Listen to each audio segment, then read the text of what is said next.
So we're going to discuss U substitution or integration by U substitution today.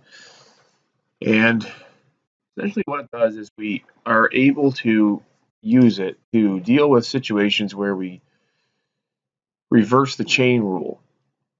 So the chain rule for derivatives, you will recall, looks like this. You have a composite function, f of g of x, and if you want to take the derivative of it, you get f prime of g of x times g prime of x.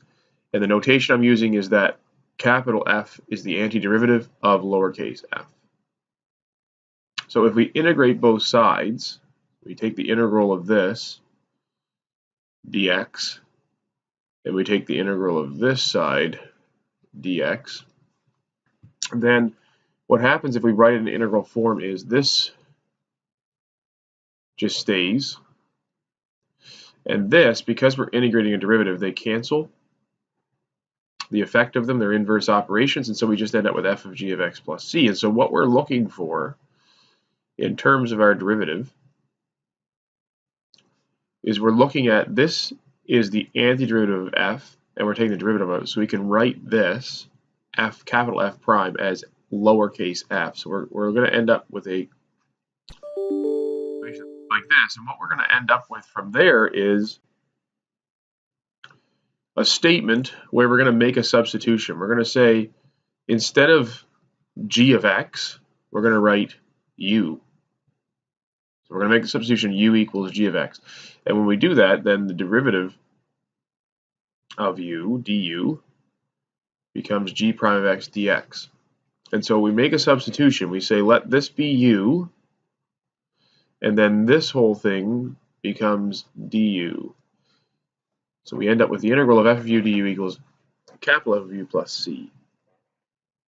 All right, so the concept of U substitution is you're looking for a situation where you have a composite function and the function that's inside of f, so when we have f of g of x, we're looking for the derivative of g of x as well. So we're looking for a function and its derivative in the same integrand. So here's an example. Here's the function that's a composite function. So we make a substitution. We say u is x squared plus 1. And we say then du, the derivative is 2x dx. And so what we do is we make this integral now into u to the 20th times du, because this part here became u, and this 2x dx, that whole term, became du. And then we integrate that.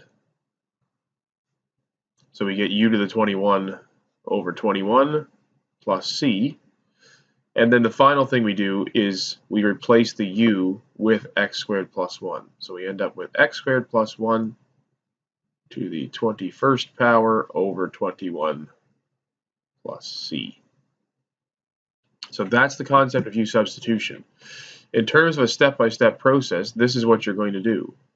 So the first step is to define u. You have to pick what are you going to let u equal. Once you've done that, you then find the derivative of that substitution. So whatever you let u equal, you find du by taking the derivative of both sides, the u and the x part. And then once you've made the substitution, you should have everything in terms of u now. So what happens is you convert whatever your variable was, so it could be an x, usually it is, but it could be a t or something else, into something with u in it. And there should be no x's, I've said there should be no other variable. There should just be u. And then you integrate and put the u value back. Okay? So it's a fairly simple process as long as you pick the correct u, or the, not that there's an incorrect u necessarily, but you've got to be careful to pick the one that is going to actually give you the function and its derivative. So you're looking for the composite function. So if you look at another example, you'll see here that the composite function is this piece. It's the 3x plus 5, because that's the function that's inside of, in this case, a sine x. So we're going to let u equal 3x plus 5. And then what we're going to do is we're going to say, okay, what's du then? and du is 3 dx. And then I go to make the substitution, and what I notice is this becomes sine u, because that's u. This dx, I want to replace it with du, but you notice there's a 3 there. And so what I have to do is I have to say that dx is a third of du. So I'm going to put that in here. Okay? And then, once I do that, I can take the 1/3 out because it's a constant.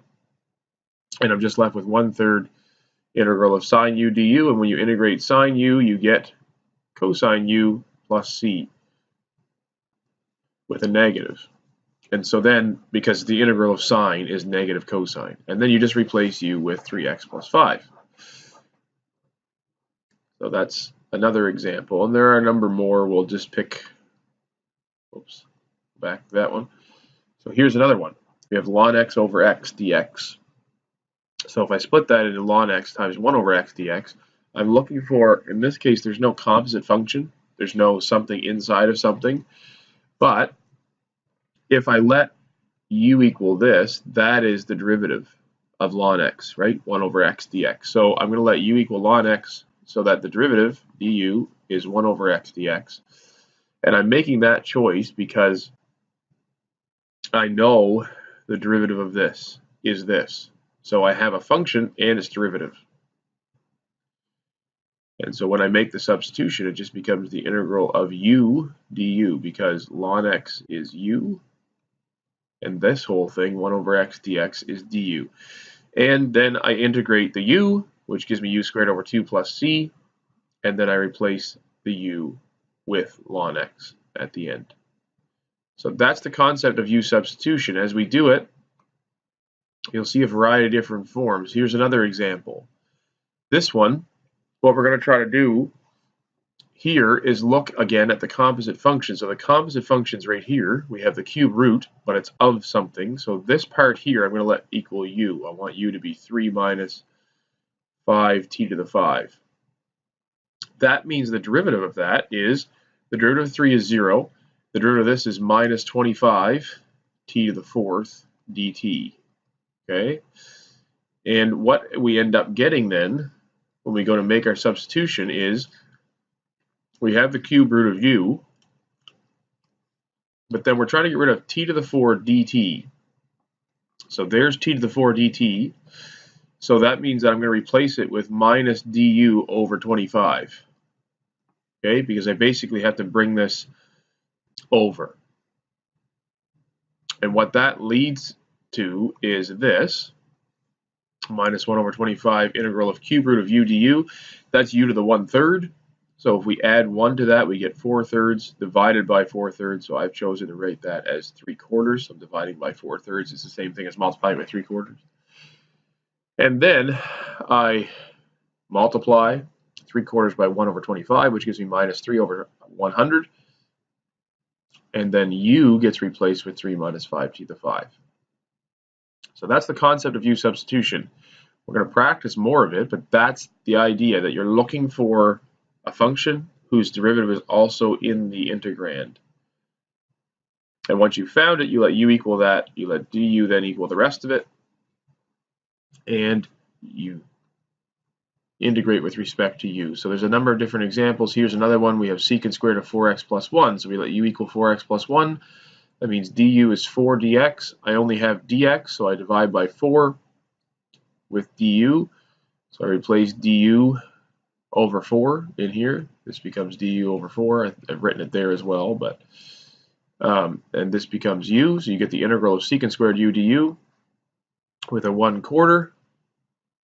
And then the integral of secant squared is tangent. So you get tangent u over 4 plus c, and then you replace u with 4x plus 1. So that's the concept. We'll do more examples in class, but that is the idea behind integration by u substitution.